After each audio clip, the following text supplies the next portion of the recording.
Good afternoon to all of you, and it is just a great privilege for me to be here and to speak to you this afternoon. Thank you so much, Mr. for the introduction and also for inviting me to come and share with you. This is not first time for me to come to Denmark.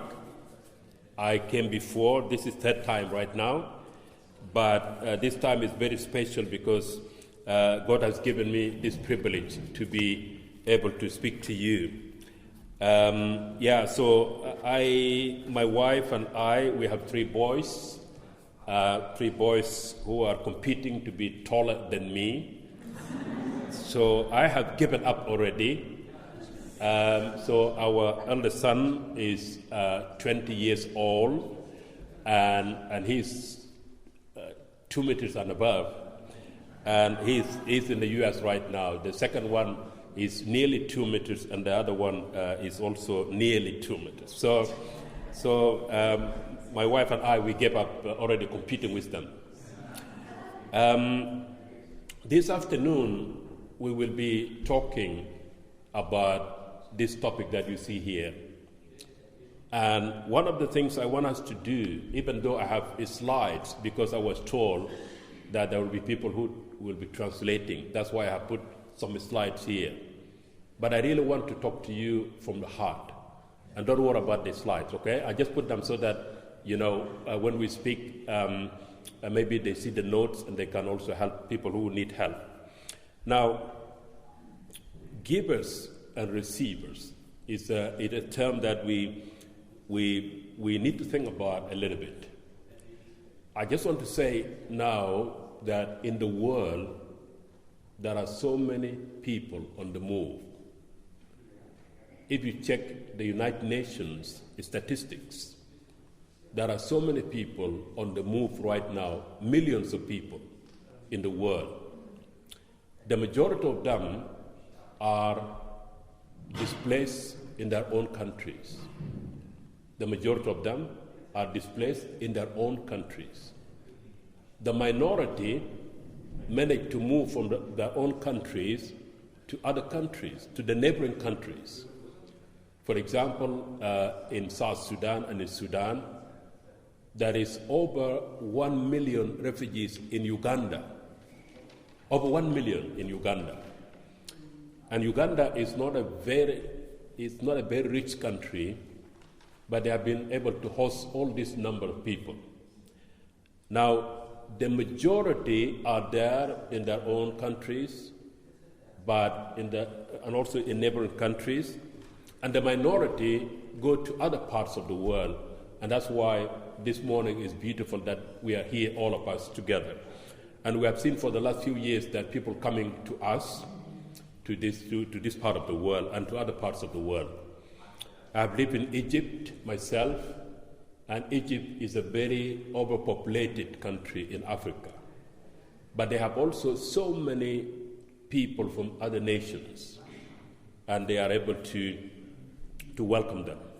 Now, so talking about this topic is really talking about when we are receiving people from other cultures, whether they are people who come here to work, people who come here to study, those who are diplomats, those who are business people, those who are refugees, and those who are asylum seekers. So when we receive people as a community, as churches, that's where the question of givers and receivers comes. So the question we would like to ask today is basically, Roger, are you helping with the slides? The computer is far away from me. I can move it this way. So the next slide, sorry.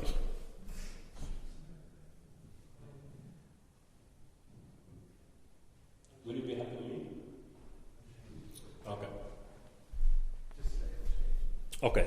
So the question we would like to ask is, who are the givers and receivers when we talk about refugees and integration?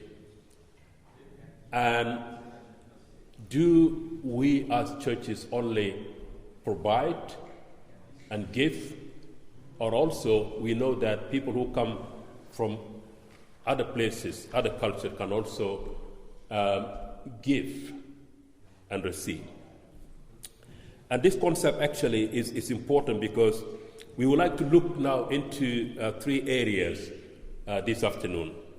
So number 1, we will be looking into church-based responses to migration in Finland, in the UK, and in Denmark. We will be looking into the concept of empowerment against dependency in integration. We will be looking into lessons thank you very much. We'll be looking into lessons that we can learn from this. So, yes, wonderful. Now, as you heard, I have lived in Finland for many years. I went there as a refugee, resettled refugees, and I lived there for many, many years, 13 years, nearly 14 years. And one of the things that I've learned in Finland is that it is a place where when you go, you have 2 choices only. And I think it is the same when you come to Denmark.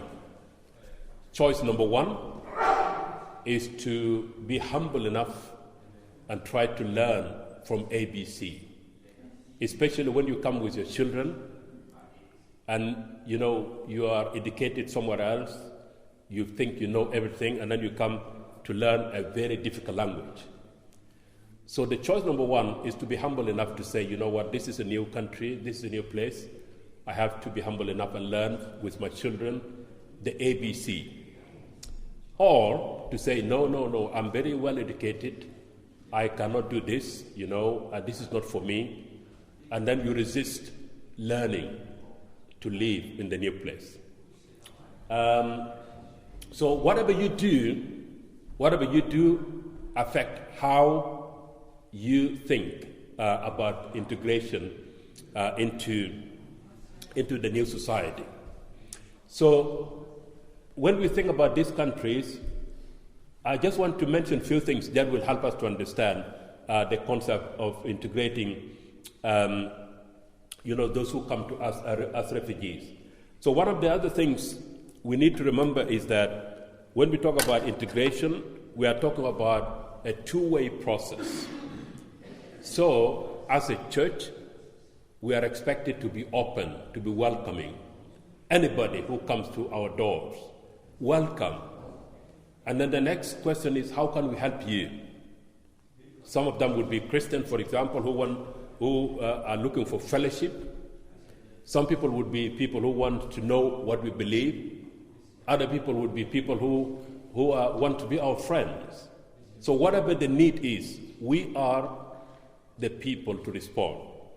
Now, one of the things a few years ago in Finland, so refugees and those seeking asylum were asked, whom do you trust more when you come here? You trust the police, or you trust social services, or you trust the church? And the majority say they trust the church. Whenever you say, I work for the church, people have peace, even if they are not Christian. Because the experience with police and authorities, where they come from, is not very good. I live in Lebanon. So Lebanon, of course, doesn't accept legally refugees in the land.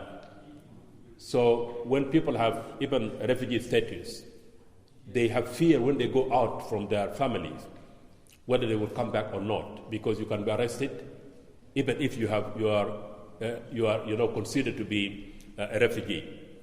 So we are talking about 2-way process. So when we talk about givers and receivers, we are talking about this process of integration. So the church is welcoming, but also those who come have to be also willing to be part of what is happening. If you open the church, for example, and people are not willing to come, they don't want to come, they don't want to be part of what we offer. They don't want to receive, for example. So it is just a matter of time. The other thing, which is really important, is that as a church, when people come here, so we fill the gap. You know, there are so many gaps in the society. The government, they do their own job, but we fill the gap, and the gap is helping people to know how to live in the new country. And when we talk about people coming, we talk about people arriving, and then people will need connections, then people will come to integration, and then people will come to thriving or resettled. And this is a long process. A long process. I know, for example, when I started to help refugees a few years ago, some people would take them 3 years. In Finland, for example. In 3 years, that's the integration period in which you need to do things by yourself. In other words, you will not need translation. You can understand basic things. But some people will take them 10 years because people learn differently. So that's why it is really important for us to fill the gap of moving people from arriving, connect, integrate, and thrive in the new community, which means they now feel this is home for me. Many years ago, 2013, I went to South Sudan, where I was born. Because I'm a Finnish citizen, I needed visa to go home. I needed visa, and I was received by my younger brother. But I needed visa to go to South Sudan. That was the time when I asked myself, where is home right now? Is it South Sudan or Finland? Because I went to my family, and I was received as a foreigner. Because I have Finnish passport, but I don't have South Sudan passport. Because when I was away, Sudan became 2 countries. I don't have any of the 2 countries' passport. I'm only Finnish now. So I said, okay, where is home? Because in Finland, for many years, I was thinking that I should go home. I should go home. So this mentality, it doesn't help people to thrive in the new society. But actually, we know, of course, where is home, but home for now is where we help people to fill this gap. The other thing I want to share here, in Finland, for example, briefly, because in Finland, actually, I live in a very small village. The population is only 1,000. You can imagine that, you know. So 100% people speak Finnish. So when we went there, people agreed that they should not say any word in any other language. You speak to anybody, they say Finnish. So in 3 months, our children began to speak Finnish. And the parents struggled with ABC still.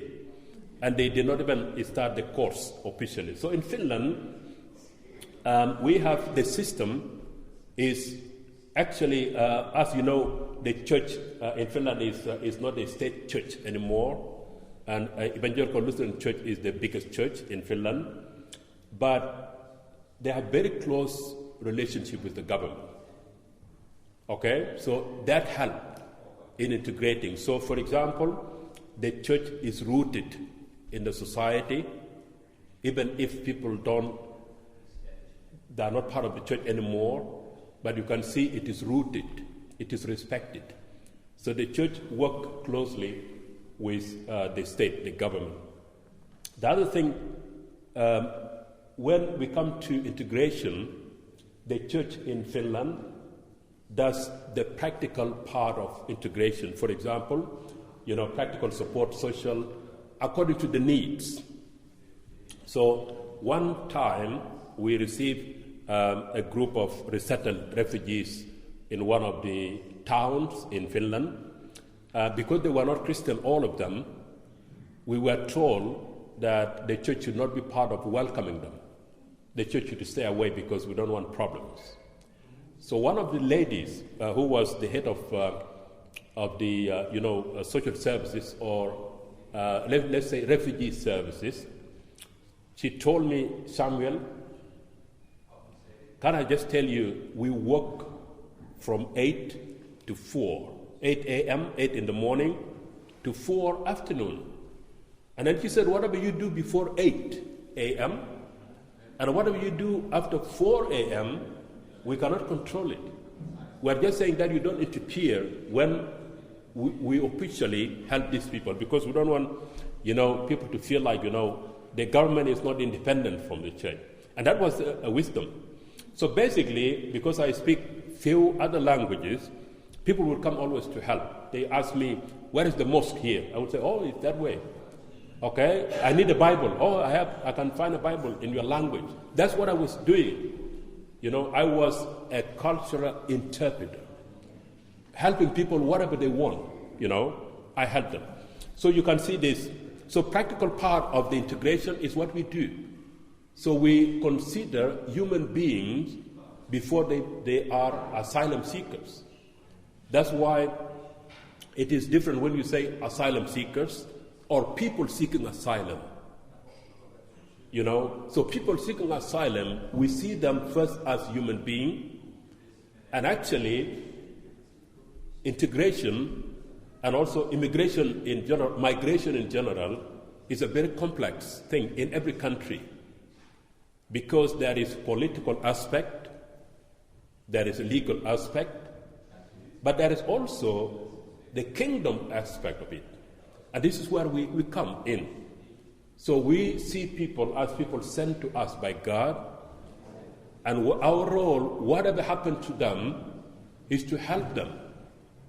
Even if they stay for one day, they will know that we have met people of God in Denmark. We have met people of God in Copenhagen. We have seen them. So this is what we do. So migration is not a problem to solve for us. Migration is opportunity for us to know other people. Now, you don't need to go to South Sudan to learn something because I'm here. You don't need to go to Iran because people are here. So God has brought us all together to learn something new. Now, one of the key things, of course, in Finland is the issue of dependency. So when we talk about policies, it becomes a political debate, this is where we ask, where is the church here? Now, it is not our role to object legislations like laws of the countries. It is not our role. I am a lawyer myself, and I have a very, very good interest in immigration law. But I'm not a lawyer. I'm not doing that. I don't. That's not where my role is. My role is welcoming people, sharing God's love in action. So whatever happened to them legally or politically is not my role. There are people in our society who are doing this wonderfully. So this is Finland. So you can see, I'm talking about this because we are talking about receivers and givers, and see what the role of the church here is. Now, when you come to the United Kingdom, this is where you see, there are so many challenges. So one of them is to know that the role of the church in the UK is more advocacy and support. Again, the church is not here to be legal expert or to be political party, but church here to support and advocate for the rights of refugees, especially when there is injustice. Injustice. Sometimes we see that. So a few years ago, I worked with the Home Office in UK. We were given a pilot. A pilot means it's a program that we were asked to help people whom applications were rejected. So there are people who are rejected applications, and they cannot remove them from the country. So people live there for 10 years, for 12 years, for 13 years, and usually the government doesn't know what to do with them. We were asked to determine their options. In other words, what can they do in the UK legally? And that was a very difficult thing. So when I was reading over some of the documents, I was so surprised that there was so much injustice in the process. Some people, for example, were not given interviews in a language that they understand very well. So misunderstanding leads into people being rejected. So this is what we call injustice. So when we see injustice, we can say, no, this is not right. In the UK as well, the key challenge is people don't have right to claim public fund, which is benefits. So when people are rejected, they live there for 10 years, 12 years, 13 years. They don't have any support from anybody. Only churches and local organizations can help them. And that's very sad to see people. I was helping one of the guys who went to Finland and lived there for 15 years. So you can imagine that this person doesn't have any support from anyone, and he lives with a person from the same country where he came from, and he's a young man, and he doesn't know what to do. And their country, there's a war. So basically, he asked the government, take me back to where I come from. They said, no, we cannot take you back because there is war. And then help me. No, we cannot help you. So he was stuck in the middle of nowhere.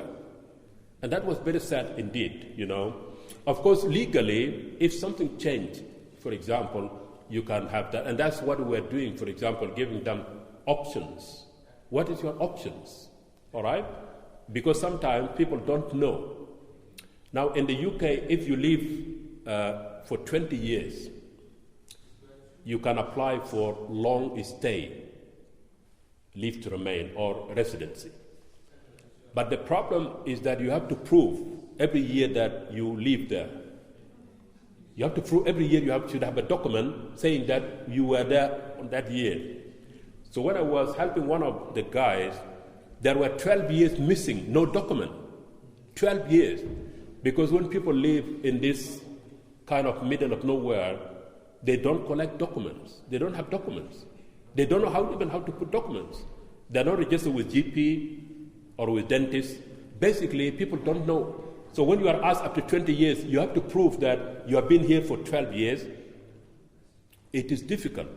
So the option is to ask people who have known you, not relatives, not friends, but people who have known you, for example, and then they have to write witness statement to say that this year I can testify that he was here. I can testify that he was here, and then you have to basically, yes, he was here on that year, which is difficult. So that's the challenge in the UK, and that's the problem we are dealing with. So when you look at this and then integration, it becomes a problem because you cannot actually do much when people are left in the middle of nowhere. You cannot do much. But the church then would be the hope. The hope is the church, that the church see people as human beings, and that's why we have to help them as well.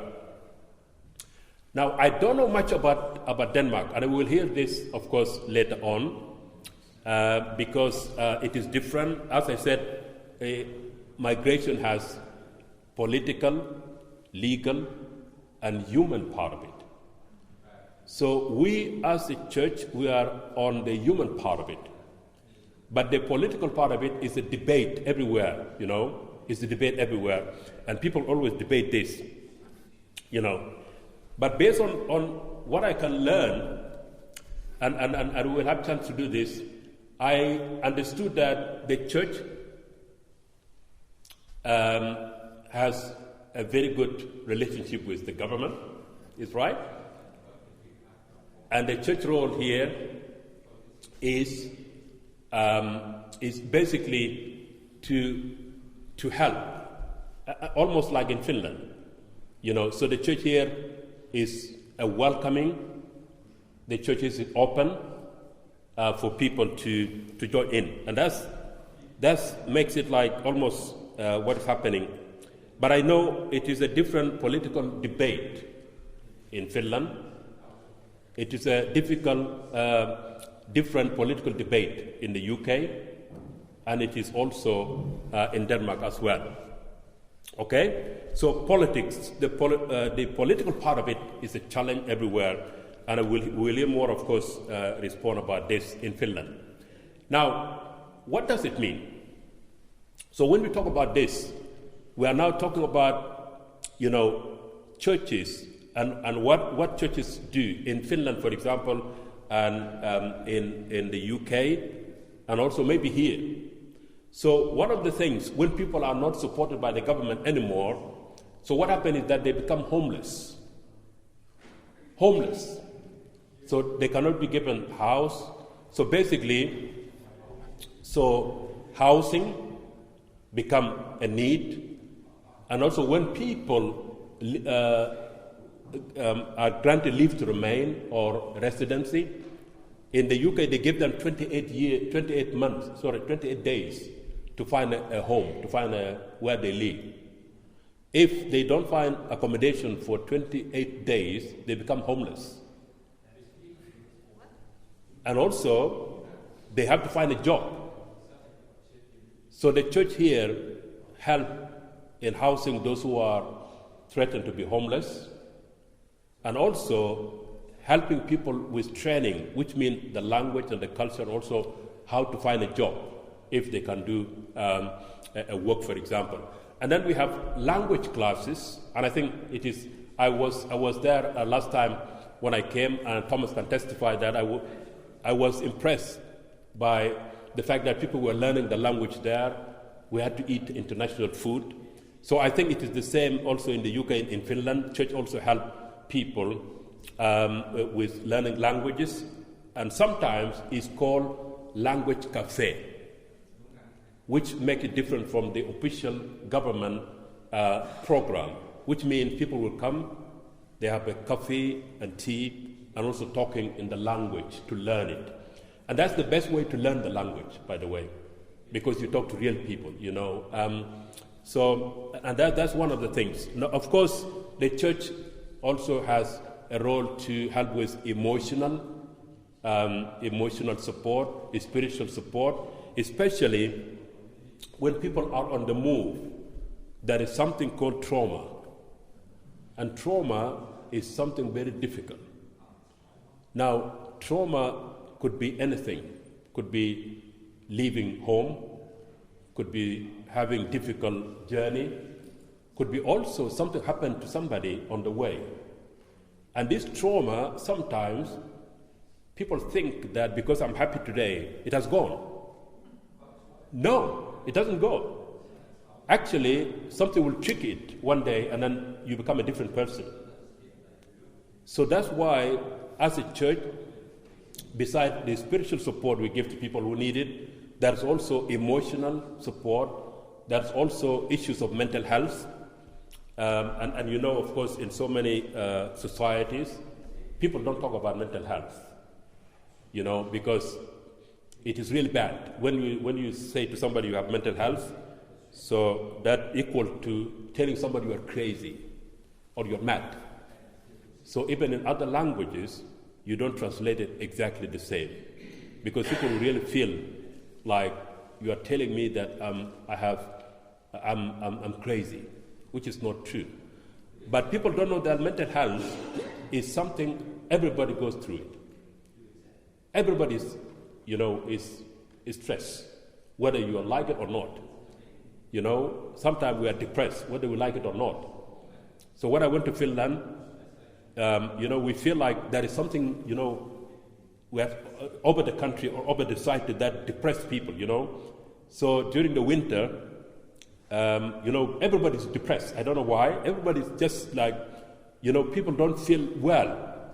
And not because of any problem, but it's just the weather we have, the environment we have, the loneliness. These are the things that we talk about as well. And the other thing which is really important, advocacy is basically being the voice of the truth.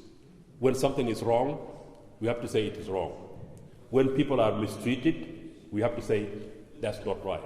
You know, for me, if somebody comes to us for one day, just one day, and then they go back home, we want to make sure that that one day would be a day that they will remember, that we treat them very well. Sometimes it is not the same, you know, and sometimes the policies, the politics, and all that we do, sometimes they don't help people to really enjoy being here. You know, everybody who is here from another nation, they are actually ambassadors. So when I moved to the UK, I almost became like the ambassador of Finland, in a way. Anywhere I go, if I say I'm from Finland, they say, oh, tell me about Finland.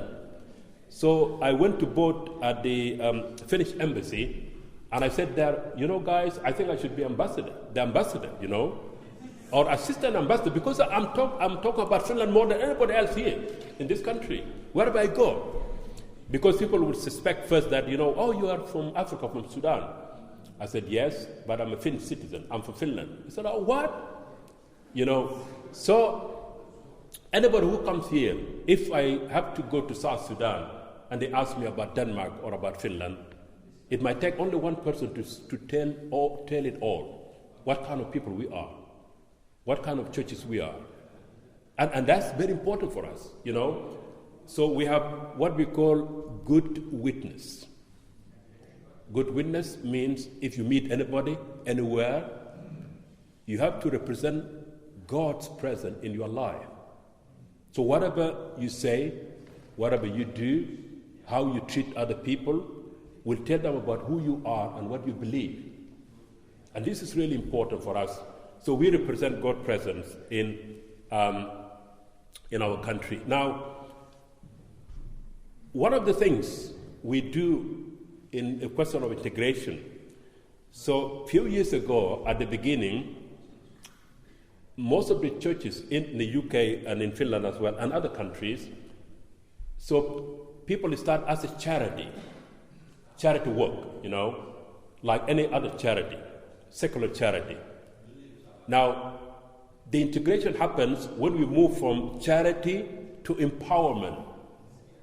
So empowerment actually includes support in all other ways, empowering people, helping them to stand by themselves.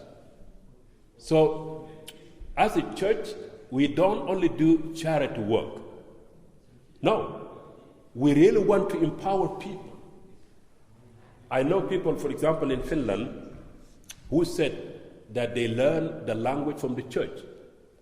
So one of the towns, they received resettled refugees, and it took them 9 months before they officially started the course of to learn Finnish language officially.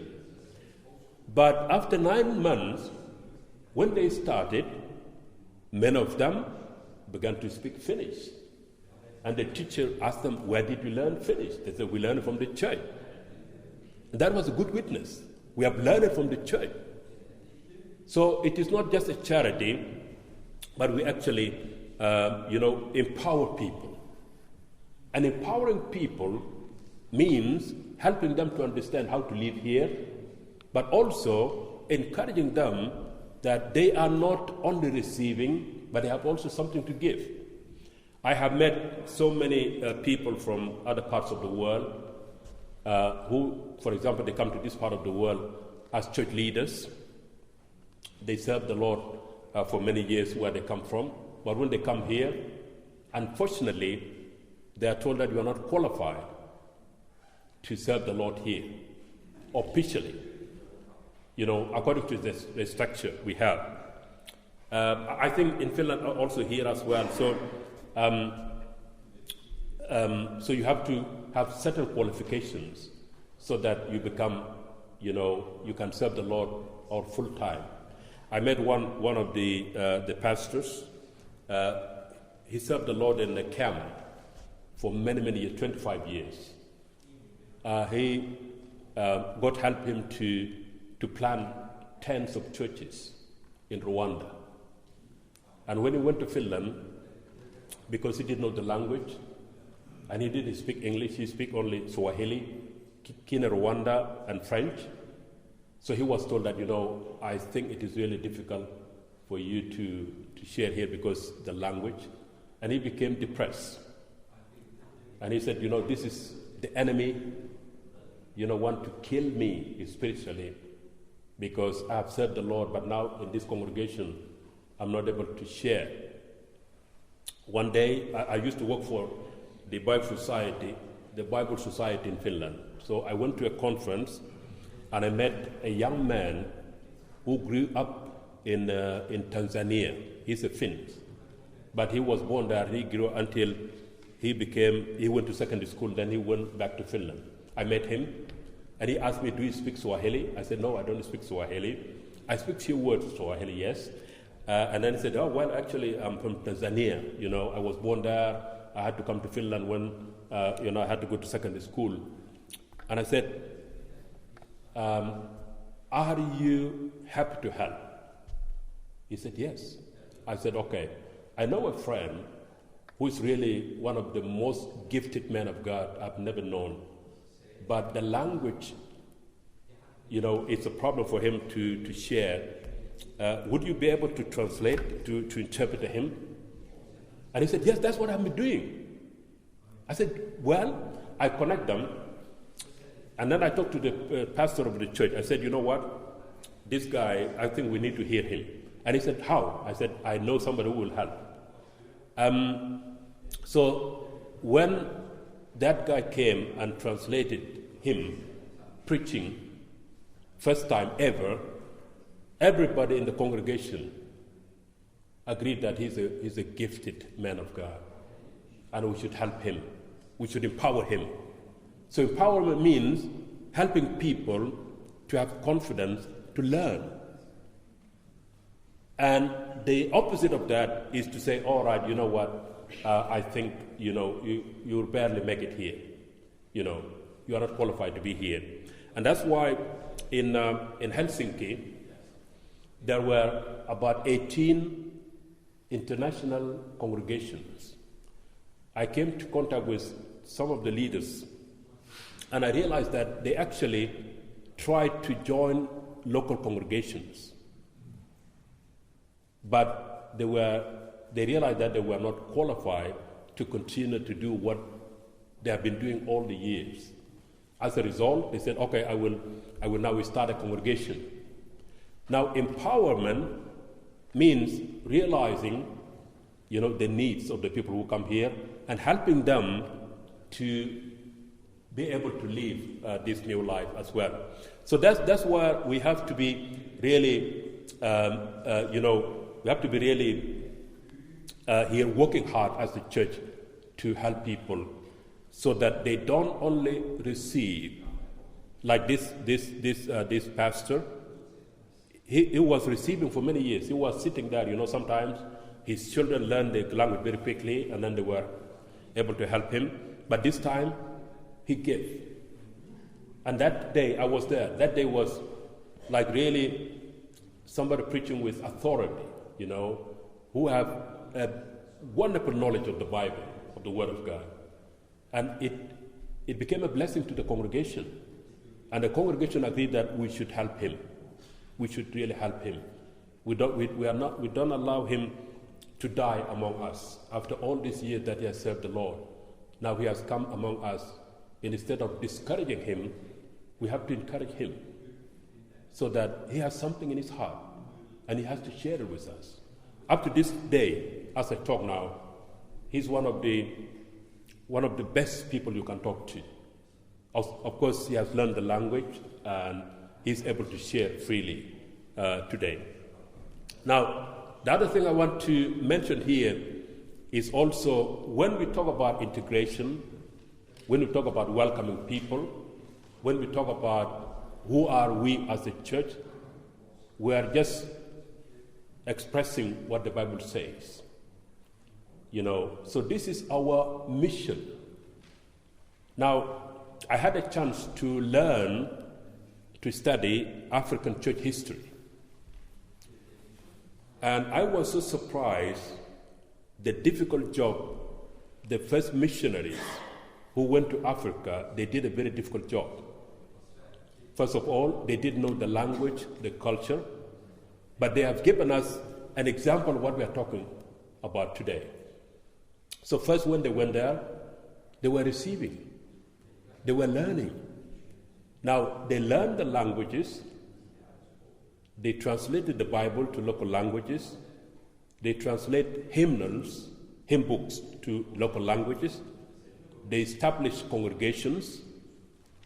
And people who were there now took over to continue the work that they started.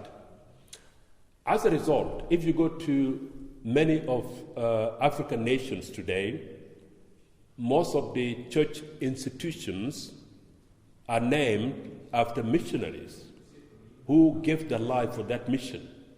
Many of them actually did make it to come back home because life was difficult. They died there. But their legacy is celebrated today. So they receive, then they give. So why don't we do the same here? When people come here, we help them to learn the language, the culture, how to live here. This is receiving. And then giving, when they know how to live here, they can also give. I know so many people who are really gifted, and really God sent them here to be part of our fellowships and also giving them opportunity to share what God has to do with them. So in the Old Testament, you read Isaiah 58, and also in the New Testament, Matthew. So these are some of the verses that will encourage us. If we forget that all this is our role, we are here to empower people. We are here to love people, whoever they are, whatever they do. So in the UK now, people talk about illegal immigration. Actually, there is nothing called illegal immigration. Because according to the international law, everyone has right to claim asylum wherever they can claim it. Anyone, But it will be then the authorities to determine whether they have all the things that needed to be granted leave to remain or not. Some people, of course, will come here, they don't have any problems. So the government cannot just give them, a resident, oh, welcome, all these things. No, there are genuine refugees who are running for their lives, and there are people for other reasons. So it is the government and the authorities to do this, and we should trust them. But when we come to the Bible, this is our mission, and this is what encourages us to do this and to empower people. Now, the other thing I want to mention here again in Finland, so it is really important. Of course, the majority of Finns are Lutheran, okay? That's the 85 or 84% of the population. Now, one of the ways of integration, as I mentioned, is languages, through diaconal work and through practical support and through all the other means that can help people. Because, practically, there is nothing called refugees as a group or asylum seekers as a group. No. There are people, individuals, each one of them has a unique story. And we should really think about that carefully. So when we receive 10 people, for example, from the same country, they don't have the same need. So our role is to help them, each one of them, to see where we can help them. And that's why we have to treat people as human beings, individuals who have own unique story. And we should celebrate that and help them to do this. So in Finland, this is the way, the church is trying to help in integration, which is a two-way process. And the result of that would be, there will be a time when people receive, but there will be a time when people give. I know, for example, people who went to Finland 20 years ago, they have been part of congregations struggled to learn the language, struggled to really understand how the church works here. But now, after 20 years, they are key members of these congregations. Their children have grown up to be part of these congregations. Because the passion of the congregation, helping them all these years, to be able to understand how to live here. The church is different everywhere. It doesn't help if you come from a Lutheran church in Tanzania to Lutheran church in Denmark. It doesn't help, because the church is done differently. So when I was helping people to find their own places within the congregations, so I took one day a group of people. They asked me to take them to the Pentecostal church in Finland, in a place called Kajari. I said, yeah, no problem. I took them to the Pentecostal church during worship. And then after that, when we finished, they said, are you sure this is the Pentecostal church? I said, yes, this is the most Pentecostal we have in Finland. So they were saying why it is different from where we come from. I took other people to the Catholic church in a place called Oulu. Catholic church, if you go to Africa, is different. It's different at all. The amount of music and dancing that happen is just, you can say this is the most Pentecostal, charismatic church. Anyway, I took them there, and then also they asked me, are you sure this is the Catholic church? I said, yes, this is the most Catholic we have in this country. So they are saying why it is different from where I come from. So it doesn't help, even if you are a bishop and you come from the same church traditions, it doesn't help. You need to ABC why church is done differently here. And that's what we're talking about. So it doesn't help like you say, I'm an expert in this. No. We need to help sit down and learn, to receive, and after that we give. It took me 3 years in Finland to learn the language, to learn, to study actually the history of the church in Finland, and to know exactly something, because I feel like a missionary, and as a missionary, I should know why people are doing things differently. It took me 3 years. After 3 years, I was able to share, with so many churches, because I can understand why they do things differently. I can understand why they worship in a certain way, why people worship for 1 hour, and that was the problem. So a few years ago, I used to work for a Bible school in Sudan, and we invited a group from American Mission. They were visiting actually, so we asked one of them to preach, and then he preached for 15 minutes. So people said, if he's in a hurry, why you bring him? How come you say the word of God in 15 minutes and we have time? And he said everything that he needed to say, but people are used to long sermons. So there's no way that you come from America to preach only for 15 minutes. That's not fair. All right? So if you go, you have to think about that. Okay? So that's what is happening in Finland. Now, in the UK, for example, I said again, so basically, organizations like Welcome Churches I work for, that includes about 1,400 churches, and all other churches, they are the one actually helping people, to be supported first, and then after that, they receive. And I think we have the same as well in Denmark. We will hear about that more. Now, what are the things that spiritually or the church has to do? So when you look into all this, the role of the church is the same, even if a different society.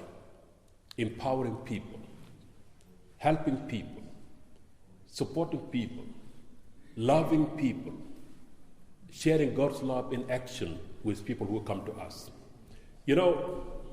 One of the things we don't think about all the time is that the people we have among us today are actually sent by God. So God has shifted the direction of mission. Many years ago, we used to send missionaries to other nations, and it was wonderful. But today, God is sending us, people. Are we happy the same way that we used to send missionaries? It has become a problem now because we think, there are so many people coming to us. And I've lived in so many countries, and in a Muslim majority countries, I've never heard somebody coming to knock the door of the church, tell me about Jesus. It doesn't happen.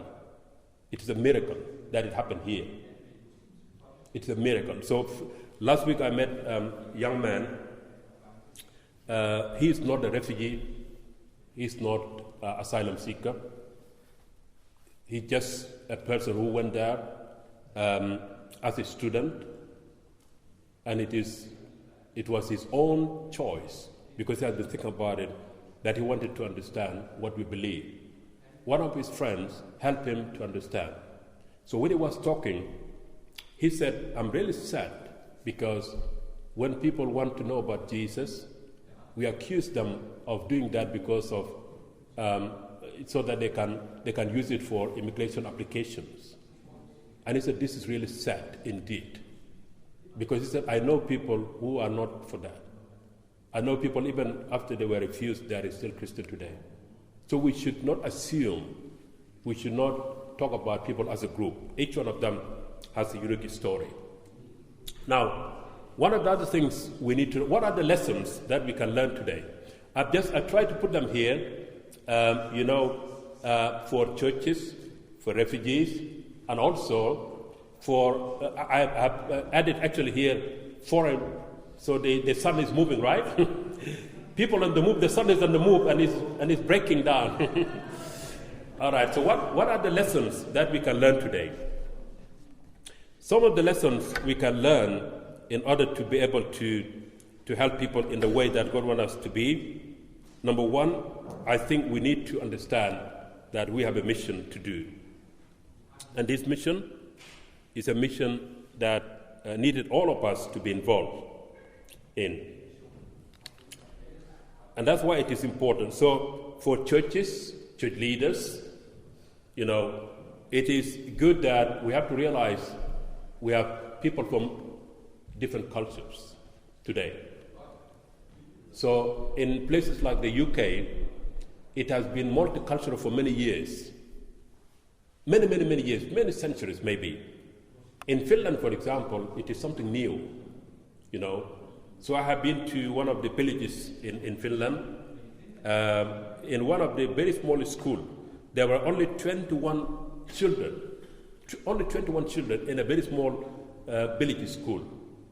So when I talk to them, they have never having a black person talking to them in that village. They said, you are the first person to come to this village. And I said, that's historic, where's hallelujah, because I've come here now. So talking to them, the head teacher told me that, you know what, I know you come from the church, so please don't talk about religion here because most of the children are not Christian. I said, no problem. So I had to talk to the children about why people are here, people like me, why we are here, and talk about the story of refugees. And then I asked the children to ask questions. So you can imagine the question they asked. First of all, how tall you are, I said, yes, that's wonderful, yeah. And so they asked me, tell us 3 things that you have found in Finland, you have them the same in your country. 3 things. I said, well, number 1, we have Pepsi. Pepsi. They said, yeah, we have Pepsi as well. And then I told them, number 2, we have Hallelujah. They said, oh, wow, we have Hallelujah as well. Yeah. And then I asked them, who wants to know number 3? They said, yes, all of them, I just wanted to encourage them to be friendly, in a way, because they were shocked, And then I told them, we have also Jesus. They said, yeah, we have Jesus as well, yeah. And the head teacher I could see that, and then she told me, Samuel, you are very wise enough. You preach to the children, but I told you not to do that. I said, no, I just answered that question. See, this is what we do as a church. If you ask me about Jesus, I will tell you about Jesus. If you ask me about the world, I will tell you about the world. This is our mission. So we have to recognize today that, change is a problem. Few years ago, there was a very small English congregation in the middle of residential area. They have never had anybody from any other nation. Suddenly, a hotel was opened just close to the church, because in the UK, they accommodate some of the asylum seekers in hotels. So a hotel was just opened with hundreds of people. The next Sunday, about 80 people came to the church, and they said, "We are Christian, we have seen the church, we just want to be part of this." And everyone was shocked, like, what do we do with them? What do we do with them? 80 people. And the good news is that many of them speak English. Then they went the next week, they invited their friends. Suddenly they have hundreds of people in the church. They said, "What do we do with them?" So I was coordinating that part of England. So the church leader called me, "Samuel, we have a problem." "What is the problem?" He said, "We have a hotel, and now suddenly we have so many people who are overwhelmed by numbers. What do we do with them?" I said, "That's exactly your mission. You have been waiting for this moment. It is not a problem. It is a solution. So I am not helping you. You have to deal with it." And they did. So basically, so many people from the congregation said, we volunteer to do that. So finally, and this is something I just want us to remember, that when you talk about receiving, there is a time when people receive and people give. So we should not consider those who are coming here as people just want to receive. We have to encourage them, empower them to be able to receive and also to give as well. And that's what, many of us here maybe identify themselves with that. But when we are discouragement, sometimes it's just what I've just mentioned. When you are not recognized as a brother, as a person, as a Christian believer, you feel like, I don't belong here. And that's what so many people might experience when they come to us. May the Lord bless us, bless our church, so that we help people to receive but also to give based on the situation we are in. Thank you.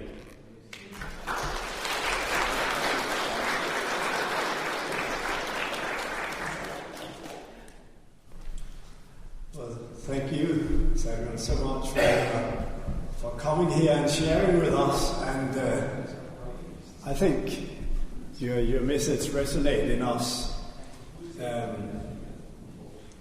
The point about receiving and giving, not being an either-or, but a both-and, that there is a receiving end, but that receiving end is also a giving end, and the giving end is also a receiving end, and the change of paradigm from charity, where there is this asymmetry, there's one who gives and another who receives, to empowerment, where it is about enabling the other to contribute. I think that's very significant, and that resonates, I think, very much for many of us, I guess, on the challenges and the work that we are in. And I love your examples. Both from history about the first missionaries coming from Europe to Asia, Africa, and other places, and initially spending time receiving, learning languages, culture, etc. So thanks for that. So more specifically, I also find that some of your points are really interesting in terms of more specific challenges that we are in Denmark. And let me perhaps mention two things, and I'll allow you to comment on it afterwards.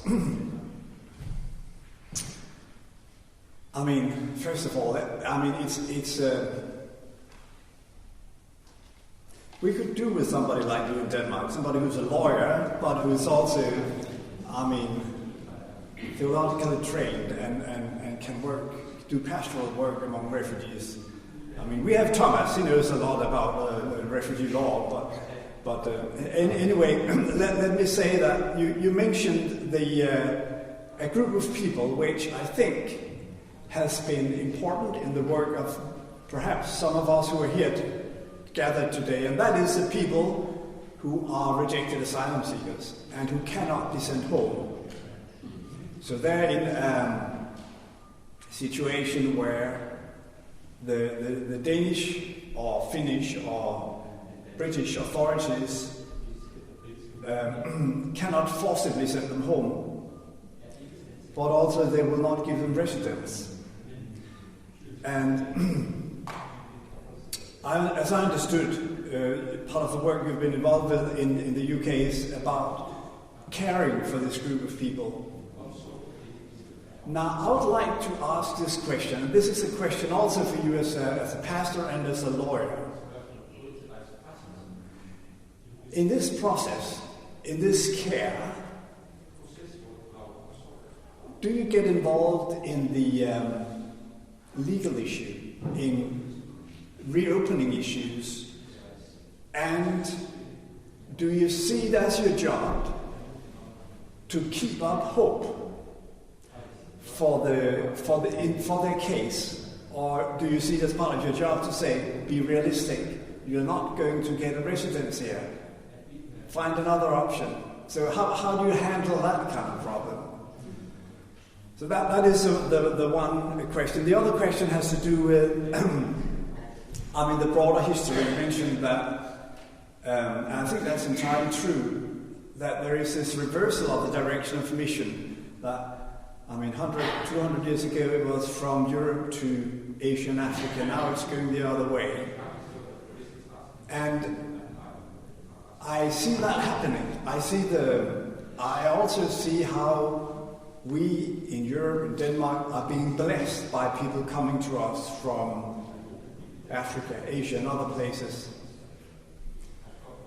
But I don't see the gospel spreading, if you see what I mean. I don't see the spark of the fire. I don't see much going from migrants to Danish people. Maybe I'm wrong. I'm sure there are examples. I'm not sure that there are exceptions. But do you see that in Finland? Do you see that in UK? And how does that happen? And how can that be? Stimulated in a way. So I guess these are my two questions, and I don't know if you have any comments on that. Yeah, definitely. Yeah. Yes, please. Thank you very much. Excuse me, I see we should have had brief answers if possible. Okay, yeah. So in about 5 minutes, if you could round off. That's okay, yeah. So first of all, the work with people who are refused asylum or rejected asylum, so it involved legal work. So the government, the Home Office, that scheme gave money for us to work with lawyers.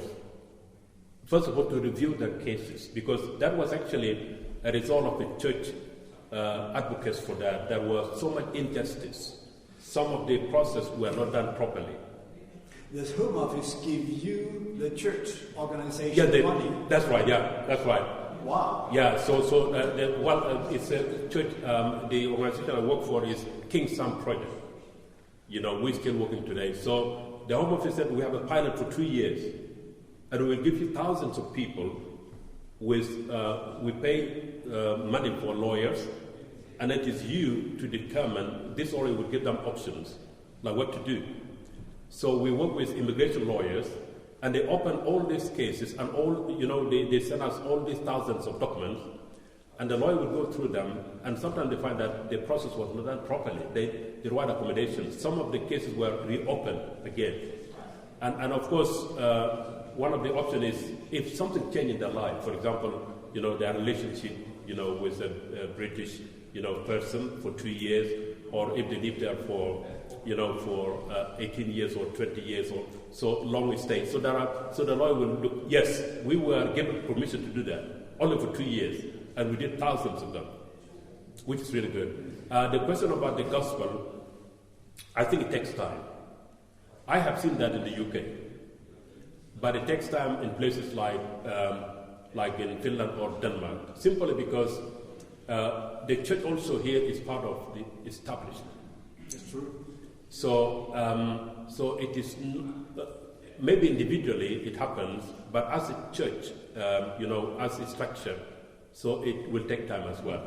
So I hope one day we will be able to go to this place. Now, one of the other things I've seen in Finland, usually people will think that I have come here, have nothing to do with the local community. I form my own church. So basically, I have a Sudanese church within Helsinki, and we live in Sudan, and we have nothing to do with the local community. That's the gap that I think need to be filled, and people have to be empowered to say, you are a missionary here, not only among your own people, but also the people of the society are also yours. Yeah. Thank you.